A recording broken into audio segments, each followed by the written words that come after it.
عربي، انګلیش، اردو. اوس چوک چې کوم دی اکثر دا څلور طرفونو ته لارې تللي که نه، څلور طرفونو ته. دې ته عربۍ کې تقاطع وایي، تقاطع. اکثر عرب زبان والا وایي که نه، وایي تقاطع.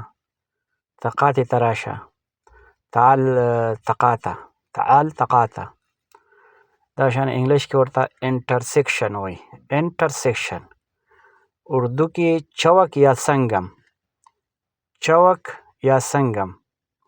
دا د کم څلورو لارې چې یو خوا بل خوا تلي چوک چې کوم وي.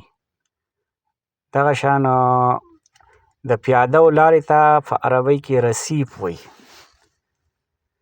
رصیف. دا د پیادهو لارې ته وایي. یو خو فوټپات دی که نه، جدا شی دی. یو فوټپات دی هغه جدا شی دی، یو د پیادهو داسې لاره ده هغې ته رصیف وایي. سایډ واک، سایډ واک. دلته انګلیش کې چې کوم دی فوټپات ته فوټپات وایي او دلته سایډ واک، دا جدا لار ده. دا د پیادهو یو داسې لار چې چېرته په ګلۍ ملۍ کې تلي یا هسې یو لارې داسې پوله موله وي که نه، اکثر په داسې ځایونو کې چې هلته صرف د پیادهو لارې، هغې ته سایډ واک وایي، سایډ واک. فوټپات.